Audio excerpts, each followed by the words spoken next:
Las siglas H5P corresponden a un paquete de HTML5 y este es un lenguaje de hipertexto en una versión muy avanzada. La principal motivación para emplear H5P es que produce materiales muy atractivos que hacen más fácil el aprendizaje.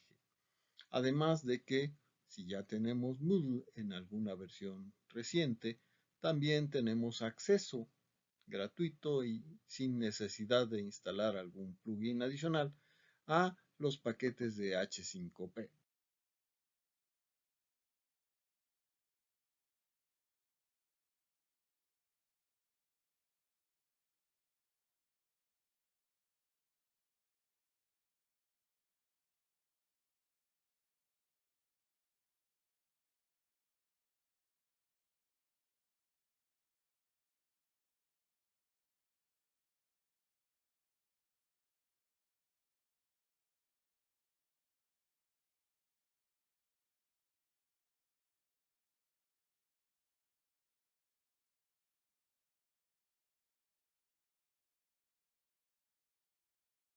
Dentro de las actividades H5P que yo he encontrado interesantes, está un tipo de pregunta de ensayo que es autocalificable, lo cual es muy interesante, aunque esta pregunta de H5P no es tan poderosa como el plugin adicional para Moodle escrito por Gordon Bateson.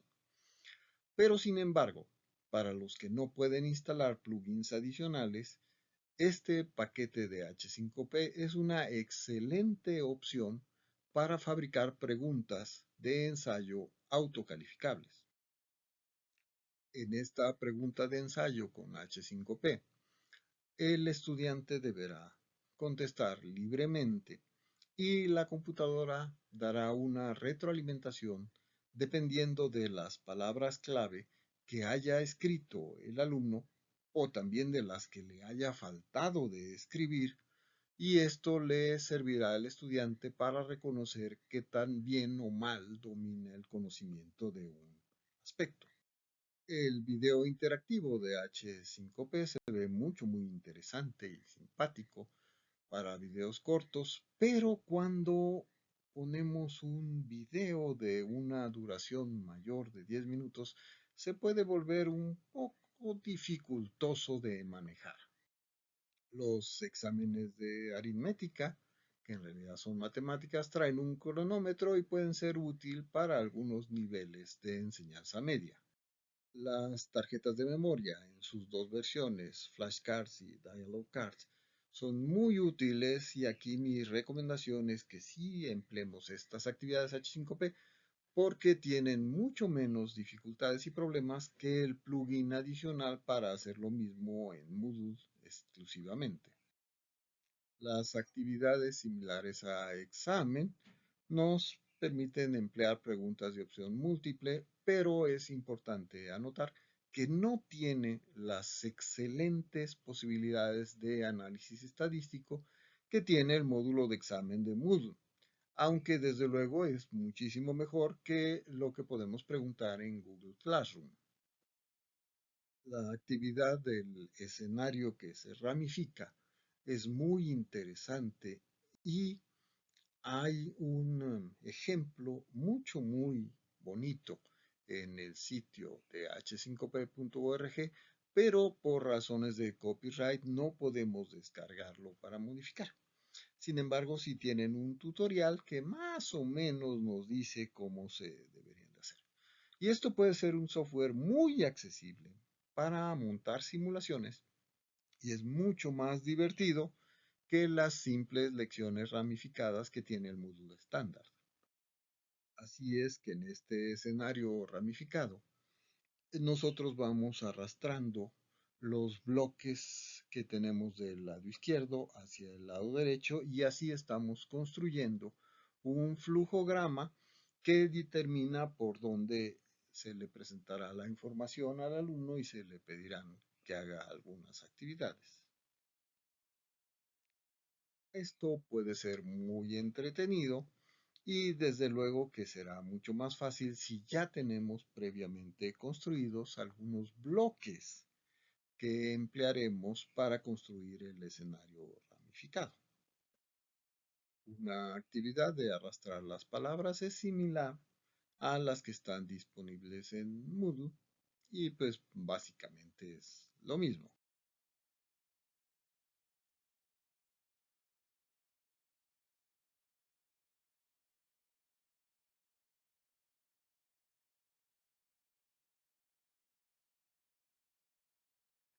Para crear actividades H5P en Moodle, tenemos algunas opciones. Si nuestra versión de Moodle es reciente, como en el caso de los académicos de la FES Acatlán, pues en el banco de contenido tienen la posibilidad de crear, añadir y modificar actividades H5P. En versiones anteriores, pues existe el plugin adicional que se puede instalar. Y desde luego podemos descargar algunos de los ejemplos del sitio de h5p.org y modificar, traducir, cambiar los ejemplos que ahí están disponibles para nosotros. La otra opción es fabricar nuestros archivos .h5p y subirlos a la plataforma Moodle. Eso se puede hacer dentro del sitio comercial de H5P, que desde luego tendrá un costo, o se puede instalar un servidor Curric Studio que nos permite hacer lo mismo, pero desde luego tenemos que instalar y mantener este servidor.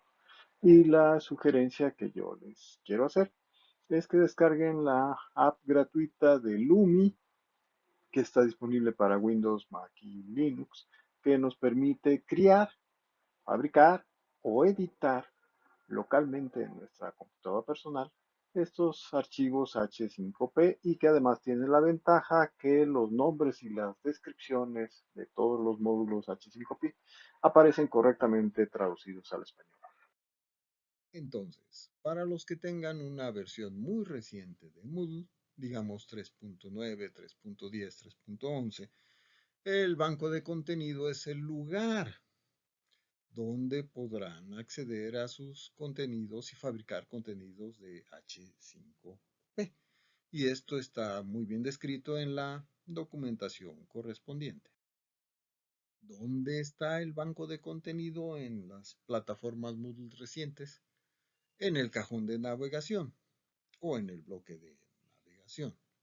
Y ahí es donde podemos acceder a los archivos de H5P o podemos fabricar algunos nuevos.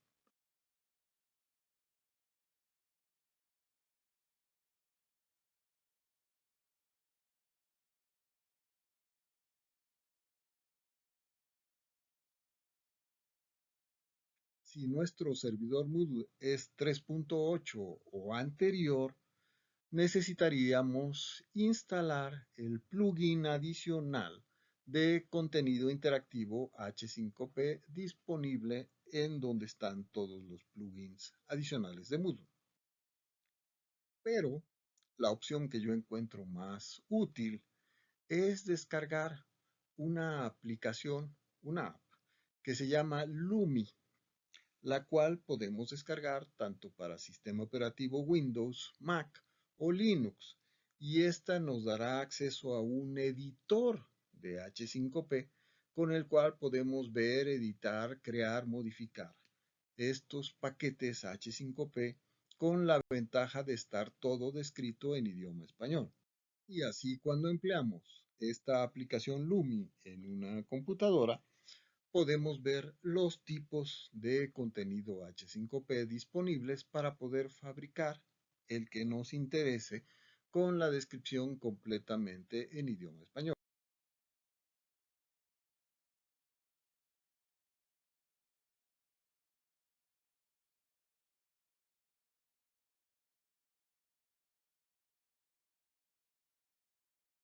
Entonces, en Moodle 3.9 y más recientes, pues tenemos del lado izquierdo el acceso directo al banco de contenido donde podemos agregar nuevos archivos de H5P o subir algunos ya previamente fabricados. Pero es muy importante recordar que en un sitio recientemente creado de Moodle no encontraremos contenido H5P en el banco de contenido porque esto requiere que se active un trabajo agendado de cron o que el administrador suba ejemplos de los tipos de H5P que tendrá permitido emplear.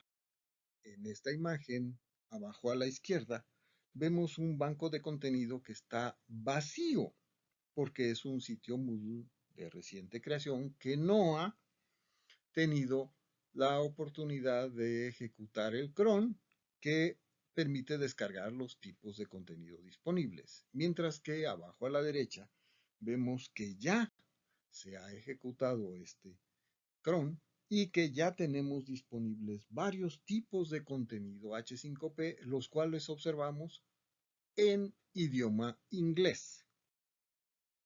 Cuando el banco de contenido ya tiene la opción de trabajar con los archivos H5P, ahí podemos poner, quitar, cambiar, etcétera, etcétera, dependiendo de la versión de Moodle que tengamos.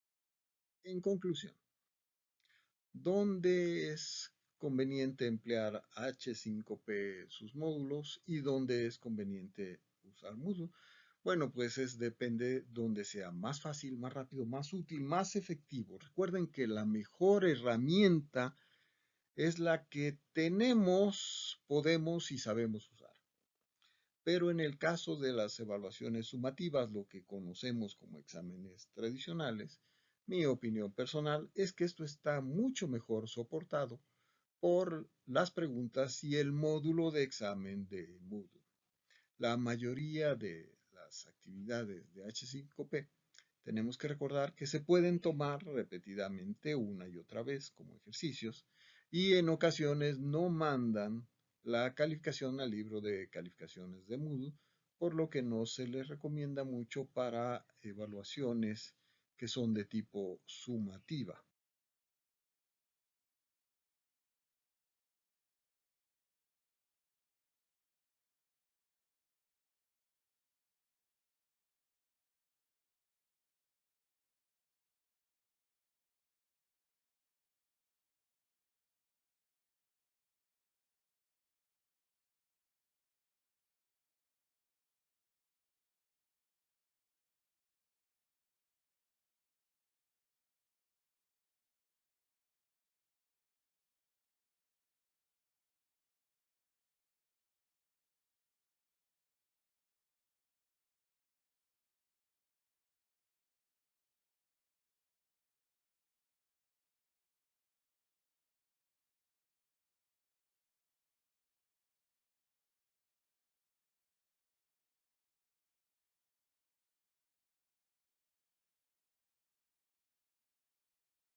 Con lo cual yo he concluido la presentación del tema y a continuación daremos espacio a las preguntas y si el tiempo lo permite trataremos de contestarlas. En caso contrario, el correo electrónico a donde pueden ustedes escribir y trataré de responder a sus inquietudes. Muchas gracias.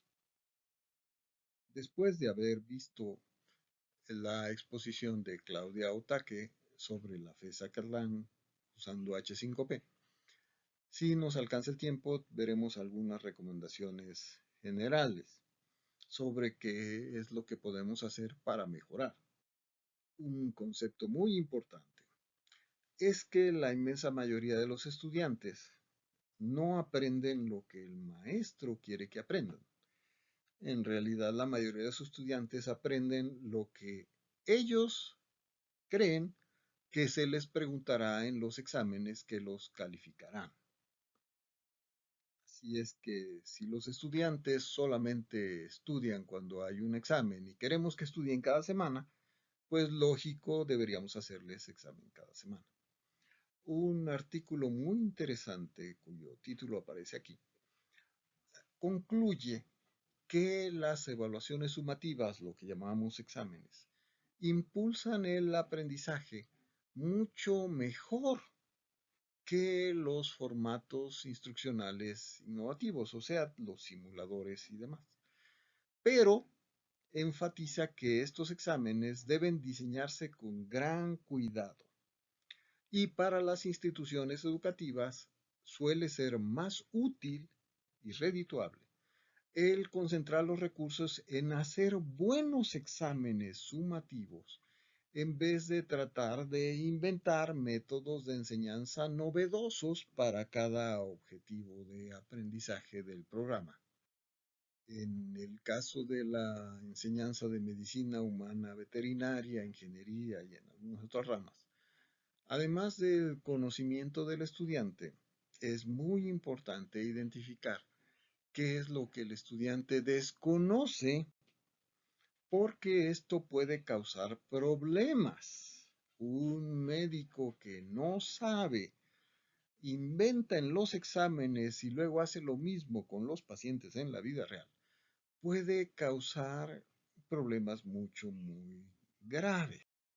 El problema de que los estudiantes inventan cuando no saben es que así los hemos acostumbrado en los exámenes, porque como todas las respuestas están ahí en un examen de opción múltiple, pues el estudiante que no sabe de Tin Marín de Dopingüe elige y sabe que estadísticamente tendrá un 25% de probabilidad de atinarle. Y así el estudiante se acostumbra a adivinar en los exámenes, en vez de reconocer que ignora algo y que debería de estudiarlo. Esto es muy importante y también lo veremos más adelante. Podemos demostrar fácilmente que los estudiantes están acostumbrados a elegir de Tin Marín de Dopingüe porque les suele ir muy bien en las preguntas de opción múltiple. Pero si la misma pregunta la hacemos de una respuesta corta, veremos que muchos estudiantes ya no pueden encontrar la respuesta correcta. Pero los hemos acostumbrado a que elijan la opción más probable por nuestros exámenes de tipo de opción múltiple. Y esto hace que algunos profesores estemos convencidos de que para los estudiantes es relativamente fácil encontrar la respuesta correcta cuando tienen 4 opciones, pero que les cuesta trabajo identificar y describir una respuesta corta cuando se les pregunta el mismo concepto en los exámenes. Por lo que una evaluación más apropiada es hacer precisamente preguntas de respuesta corta o de ensayo autocalificable al emplear la plataforma Moodle y que también se califican automáticamente sin que el profesor tenga que arrastrar el lápiz. Hicimos un pequeño proyecto para mejoramiento de la enseñanza y hay un manual muy accesible sobre cómo emplear las preguntas de ensayo autocalificable para Moodle descritas por Gordon Bateson. También existen en YouTube presentaciones que han hecho los autores sobre cómo disminuir el riesgo de que hagan trampa en los exámenes y sobre más detalles de estas preguntas autocalificables. Veremos a continuación algunos detalles interesantes de estas preguntas. El estudiante tuvo una pregunta, contestó y según lo que haya escrito, la computadora identificará las frases clave que sí logró escribir correctamente y le puede decir también cuáles le faltaron. Y finalmente algunas recomendaciones generales sobre las evaluaciones en Moodle. Una es tener un banco de preguntas grande para barajar las preguntas y respuestas, mostrar solamente una pregunta por página y hacer la navegación de forma secuencial para que el estudiante no pueda regresarse y preguntarle por teléfono celular a los compañeros cuál era la respuesta correcta para el caso de los pericos que tenían el pico morado. Y tenemos que asumir que en algunos o muchos casos los estudiantes ya tienen una colección más o menos grande de las preguntas que se han empleado en semestres anteriores. Por lo que una recomendación muy obvia es que debemos fabricar nuevas preguntas para cada nuevo ciclo escolar, lo cual no es fácil. Y tenemos que tener preguntas que hayan sido valoradas para su grado de dificultad y su eficiencia discriminatoria. Y si queremos que estudien a lo largo de un semestre, en muchas ocasiones tenemos que hacer muchos pequeños exámenes y deben ser acumulativos para evitar que tema pasado, tema olvidado. De un excelente manual que veremos a continuación, he obtenido algunas sugerencias muy importantes. Cada pregunta solamente debe centrarse en un concepto realmente importante en la vida real. Y lo ideal es que la pregunta evalúe cómo se aplica el conocimiento y no simplemente la capacidad de memorización del estudiante. La pregunta introductoria debe estar centrada, cerrada, clara, para que el candidato la pueda contestar correctamente. Y si son respuestas de opción múltiple, todas deben ser homogéneas, del mismo largo aproximado y verosímiles para evitar que el candidato descarte por obvias algunas opciones que en realidad no son distractores. Las preguntas siempre debemos revisarlas y lo mejor es que las revise una persona diferente del que las haya escrito y para esto hay colegas que son excelentes para criticar lo que hacemos. Y este es el manual que yo les recomiendo sobremanera, no solamente para los que hagan preguntas de área médica, aunque está enfocado a área médica, puede emplearse en muchas otras situaciones y realmente se puede obtener gratuitamente y es altamente recomendable. Es un librito pequeñito, muy útil.